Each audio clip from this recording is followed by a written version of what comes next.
RSS today is one of the most influential organizations in India. But as it completes its 100-year journey, how much do we really know about the life and mind of the man who founded it? I'm Barkha Dutt, you're with the Mojo story.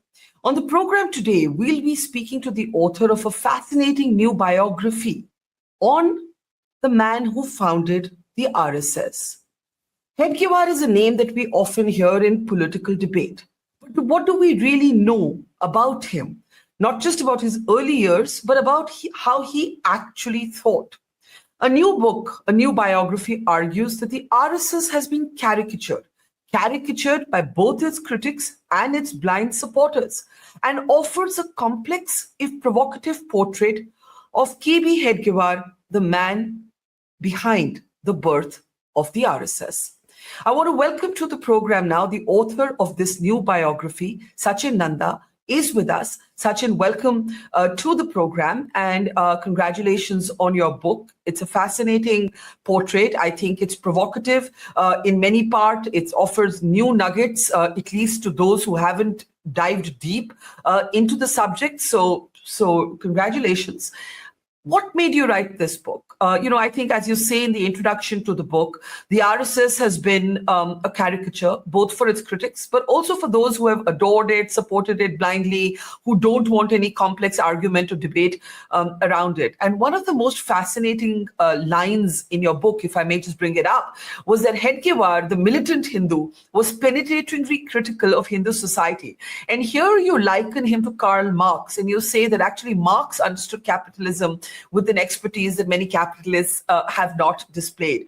So talk a little bit about why this book and what was the most surprising discovery for you about the man who founded the RSS. Thank you, Barkha. It's a pleasure to join you, and thank you for having me on. Look, I mean, I think I should explain, right, that this book has taken 7 years to research and write. So it certainly wasn't a weekend project. I come from a particular angle. So I'm a trained philosopher and have a background in comparative religion, particularly Christianity and Islam. And so I came from that perspective. And what I was trying to do was, as you rightly said, I was trying to understand the mind of Hedgewar. And what was the early rise of the RSS like, and what was the kind of circumstances within which it grew. The reality is that I think India has reached a stage where someone like me, who is raised from outside of India, third generation out, and we try and look back at India. Now, whether I came to India as an investor and as a backpacker trying to find my family roots. But wherever you go, whether you're a policymaker, tourist, whether you're a policy investor, I think you cannot understand modern India without grappling with and bumping into RSS in one shape or another. I think the RSS has interwoven itself with the fabric of Indian society. And that's something that becomes very apparent when you scratch the surface. So then the question was, well, what is this RSS? And everybody has an opinion in India about the RSS. But I found that when you scratch those opinions, you got very little substance. And so then I thought, well, okay, where do I begin? So I started reading Christoph Jeffrelow's Hindu nationalism, and that kind of became the topographical map for me to originally explore that. And I read a lot of other academia. But what I realized was that the academics actually had very little source material, very little primary material to understand the early RSS or Hedgewar. And there's very little written about him anyway. When I then read RSS literature, I found that to be problematic because often it was window dressing. They were often hagiographies, and they were written for a particular audience for a particular time, which certainly wasn't palatable to someone like me. So there was a real dearth of knowledge there, understanding Hedgewar and the early RSS, and hence this book. Hence, over 7 years, finding source materials, original letters, original notes, both in Nagpur, Delhi. The British Library, of course, is a fantastic treasure trove. So all of these things help me build this narrative. Now, Sachin, it's interesting that your reference point for research started with Christoph Jafferlo, who is, of course, while a longtime student of the Sangh Parivar, a very well-established critic of what he argues are the politics of the RSS. You question some of the perceptions of the RSS. And before we get to those, I think one of the fascinating chapters of the book is Hedgewar's relationship with the Indian National Congress. Like so many men and women of his time, he actually starts off as an activist with the Indian National Congress. And then, as you say, he was deeply saddened by the decisions of the Congress. And one of the points that you make in your book is that the disagreement was not over problems. The disagreement was over solutions. And the divergence was not just with Nehru, it was eventually and fundamentally with Gandhi. So speak a little bit about Hedgewar's relationship with the Congress in the early years. Yes, and one thing is clear, is that the book basically compartmentalizes Hedgewar's life into three buckets. The first phase of his life is this angry revolutionary, right? He's young, he's tough, he's 6'2", he's built like a wrestler, and he's a bit angry. He sees the destitution of his people. The Indian society is decrepit in that sense, is deindustrialized, is illiterate. He was particularly affected by the condition of women and you know the general backwardness of it all. Second phase of his life is that he transitions out of an angry revolutionary into a congressman, into a political player, because he begins to realize and says, actually, maybe violence is not the way to defeat the British, and running underground secret societies may not be the ultimate solution, and we have to have a political solution. So he effectively becomes a political nationalist, and he joins the Congress, and he becomes an activist, as you say. But the third phase of his life is where he transitions out of being a political nationalist and into a cultural nationalist. And I think this bit is really the most interesting bit as to how his mind develops and evolves. So he, you know, you're absolutely correct in what you said, that if you were to get Nehru, Gandhi, Hedgewar, Bose, Savarkar into a room, and wouldn't that be a story? But imagine if you got them all into a room and you got them to explore Indian society, Indian civilization, they would pretty much agree on the whole of the past that Indian society peaked around the 4th, 6th century AD. It then began to plateau around 1000 AD, and then it began to accelerate its decline. And really, from the 1750s onwards, it had hit a real low in every single shape and form. They would have even agreed somewhat on the causes of that decline. They would have all agreed that caste was a problem. Caste essentially fossilized the society. It reduced social mobility to zero or near zero. And in a society where there's no social mobility, you do not get innovation. And when you don't get innovation, that's the telltale signs of a falling society. So they would have agreed on all of that.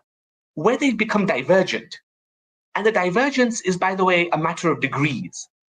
It's not big, but when you expand that divergence by a few degrees over 100 years, it becomes significant, right?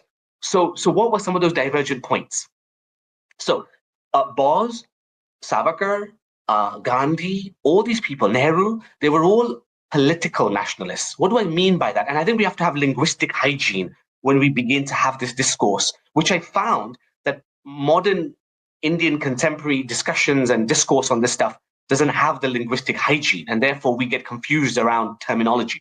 So by political nationalism, what it means is when people believe that the state, the Rajya, is real, and by capturing the state, you can then control and engineer the society, the Rashtra. That's political nationalism.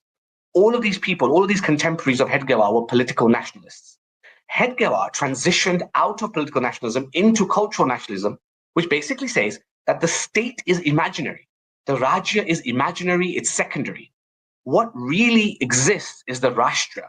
And therefore, what he decided and what he saw was that the problem with India was not the British. It wasn't the Islamic invasions.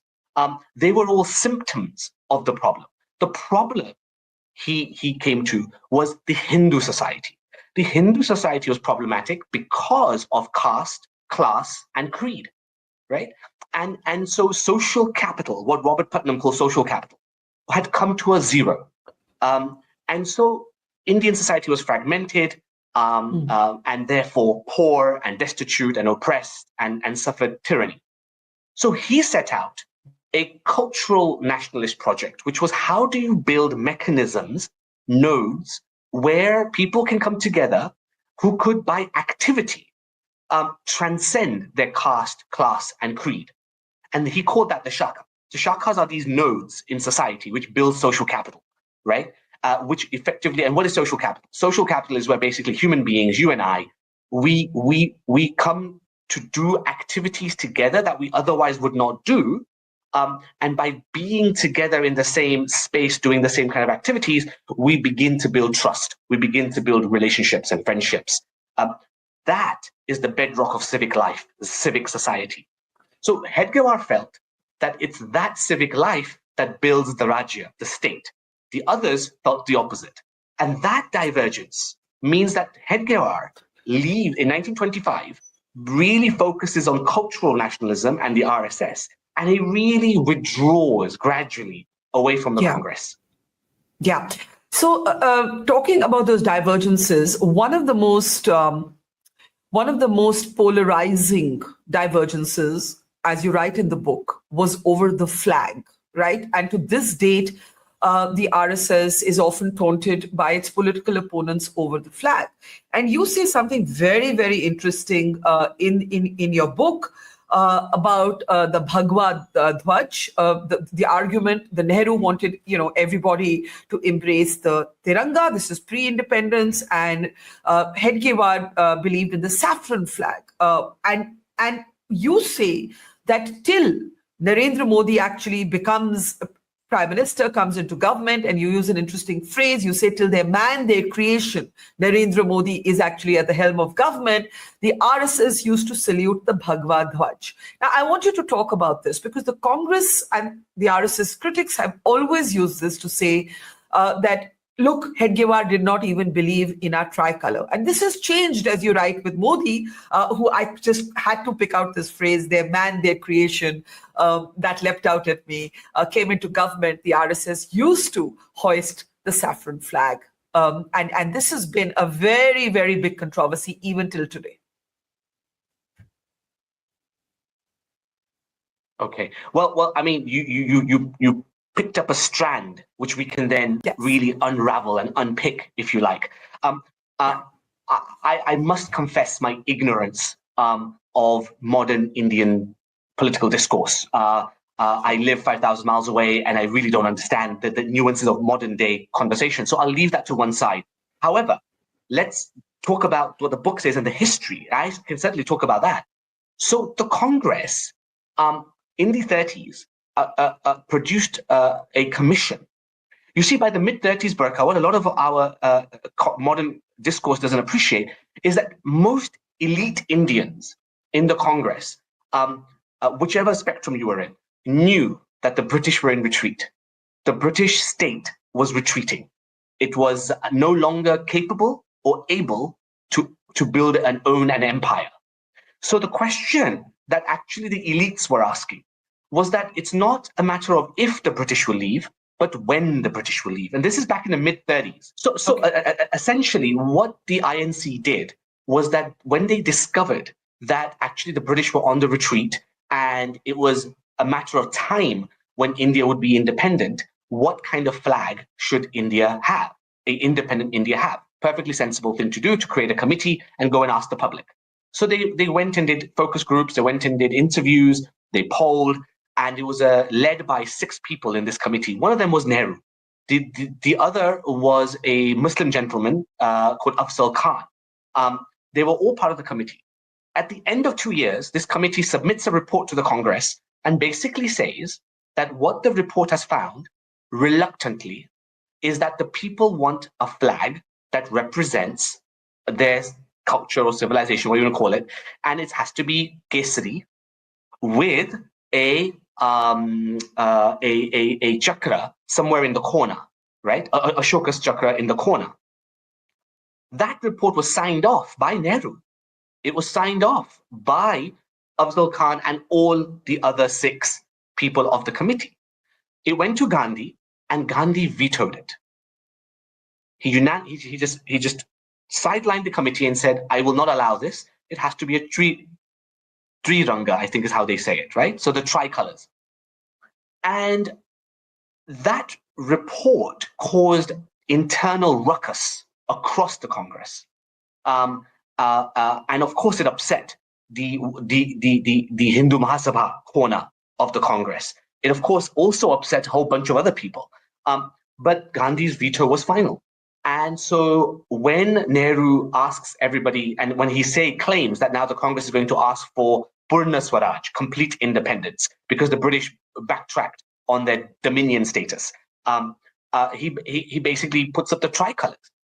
Now for Hedgewar, we've got evidence that he also wants to celebrate this notion that the Congress has shifted its rhetoric from asking for dominion status to asking for full independence, by actually doing what Nehru suggested, which is everybody, on this particular day, salute the new Indian flag. Except for Hedgewar, the Indian flag was the Kesari, which is what he had always felt was what the Indian flag should be. And so he sends out a circular to all the shakas of that time and says, we shall all support the Congress, we shall all pay homage to the flag, but it will be the Bhagwa Dwaj. It will be the Kesari flag. Because he felt that Gandhi's veto does not represent the people. And that then became tradition for decades and decades and decades. Now, here we have to understand that when India did become independent, now what you have is a culturally nationalist organization, the RSS, paying homage to a culturally important symbol, the Bhagwa Dwaj, the Kesari flag, which the RSS and history shows that the commission had wanted to make as the Indian flag. But Gandhi vetoed it. And ever since then, the tricolors have always been hosted as India's flag. And so this created this rupture within the society, and where all the controversy starts from. And only very recently, as I say, that the RSS now accepts the tricolors as well as the Bhagwa Dwaj, because essentially Hedgewar's prophecy, Hedgewar's foresight was, if you can make the Rashtra strong, if you can build the social capital required at the Rashtra level, the Rajya will automatically come into line. And so that's why I make that quip that you picked up on, that Narendra Modi becoming part of the Rajya now proves Hedgewar right. Well, that may be a longer debate for a different conversation. I want to move on with some other interesting nuggets from your book. Talk about the differences with Mahatma Gandhi. Very provocatively for many, in your introduction, you write, it is Hedgewar who has become, in many ways, the father of the nation.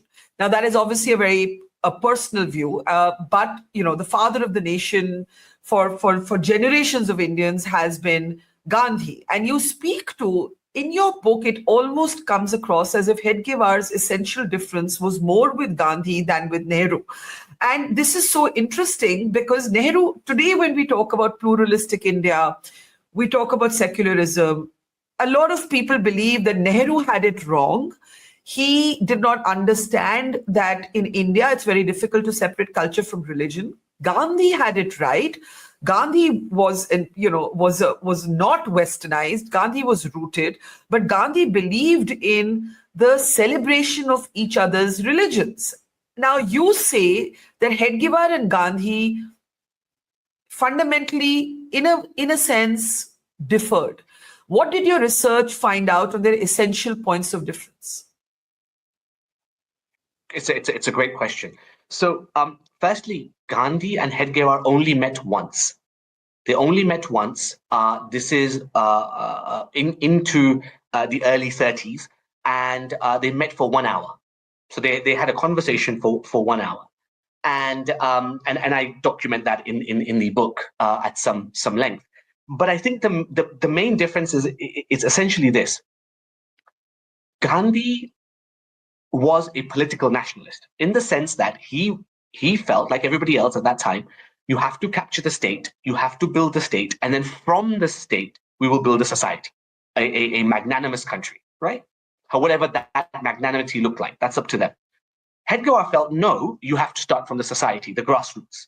And his critique was of the Hindu society. And so you have to fix the mainstream first, and then the Rajya will take care of itself. Now, that's one difference. Second thing is, Gandhi's style of governance was incredibly dictatorial. That is not controversial. Anybody who reads and understands the way in which Gandhi managed the Congress, especially when he came to the fore, after Subhash Chandra Bose had left, Aurobindo Ghosh had gone, and he became the mainstay. Tilak had died, Gandhi becomes the mainstay. It is very, very top-down dictatorial. And Nehru is his number two, effectively. And there were many times when Nehru and Gandhi disagreed. Gandhi's view won out. There were very, very many times that Gandhi made decisions that Hedgewar absolutely was distraught by.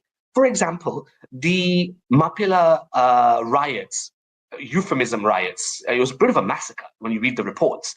Gandhi systemically, and we've got it in writing, where Gandhi systemically says, oh yes, what's happened is basically a tragedy, it's really bad, but actually the fault all lies with the Hindus. And if they hadn't treated the Mapila so badly, none of this would have happened. That enrages a whole swathe of people, but Hedgewar was one of those that was distraught, because what Hedgewar saw was the rupture that was happening within the Indian social fabric, not just between Hindus and Muslims, but actually between the kind of society that Indians wanted to develop post-independence. So Hedgewar's biggest concern was, rather than unifying the society through a common culture, a common civilization, and here Hedgewar writes, by the way, that he saw the RSS not built on class, caste, or creed meaning religion. For Hedgewar, the line, as if you want to call it, the red line, was Deshbhakti. Deshbhakti is not patriotism, right? We got to, again, really, really be nuanced about these words and these dialogues. For Hedgewar, Gandhi was a patriot, wanted to capture the state, and he wanted to dictate the kind of India to the Indian people. A very top-down attitude, a top-down way of driving the society forward. For right or wrong, better or worse, that's for others to comment. Hedgewar's view was that it's a grassroots thing. It's a bottom-top issue. And so the bottom has to drive the top, not the other way around. And so this is where the RSS and the Congress do this. They diverge. And that divergence just keeps on going as the decades go by.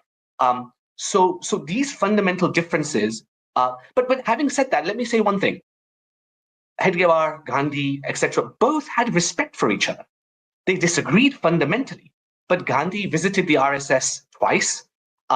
He spoke at RSS camps twice. Hedgewar went to visit Gandhi, and he supported Gandhi in the Satyagraha. Supported, even though philosophically, ideologically, they were different and they wouldn't agree with each other, but there was respect. And I think there's something to be said about that, Barkha, in modern India, where I find that everything is so polarized that even dialogue and discussion, there's no safe space to have a mature, sensible conversation. And I think there's something to be said about these kinds of individuals who did. Absolutely. I mean, the capacity to engage with a different point of view is something we're losing all around the world, not only in India, and that's so important. Quite right. But if Mahatma Gandhi was at one end of the spectrum, Subhash Chandra Bose had a very different idea of how to liberate India from the British.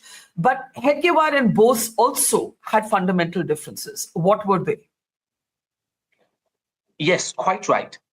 So again, they all would have agreed on the past and the causes of India's downfall and India's oppression. But the solution, what kind of India do we want to build post-independence, was different. Bose, and let me say this not from a moral perspective, let me say this from a literal political philosophical perspective, Bose was a fascist. By fascist, I mean he did not believe in democracy. He said so in 1944. And he said that India needs a strong man, one-party dictatorship for 20 odd years in order to fix India. Again, remember political nationalism. We capture the state and then we tell you, Rashtra, how to be good. He was a fascist and he wasn't a Democrat. And he believed that through war, through violence, we can uproot the British and throw them out. And for Bose, for him, the means justified, the ends justified the means, always. For Hedgewar, on all three counts, it was totally abhorrent. Hedgewar was not a fascist. He did not believe in strongman dictatorships running the country. He believed in the grassroots and cultural nationalism. Number two, he didn't believe in violence. Violence he had already abandoned back in 1921, where he realized that actually this is not the way in which we need to uproot the British and rebuild India. And of course, he was a grassroots to top guy, Rashtra to Rajya, not Rajya to Rashtra. So all these things meant that while Hedgewar respected Bose, no doubt, and while Bose came to see Hedgewar, however, they never met, because Hedgewar had already fallen ill by then, there was mutual respect for one another, yet their vision of India was different. Yeah, let me end with something the RSS gets criticized for the most, which is the RSS anti-Muslim? Now, the RSS of today actually has a whole wing, the purpose of which is to engage with Muslims. We have had recently prominent Muslim public figures going to meet with the RSS chief to try and reach a more sort of reconciliatory relationship on some of the contentious issues. You write in your book that the RSS, according to you, is not anti-Muslim. It is anti-Islam, and to be specific, it is anti a particular kind or a particular type of Islam, right? Now, I want you to expound on this, because I think in contemporary India, where Modi is in a third term,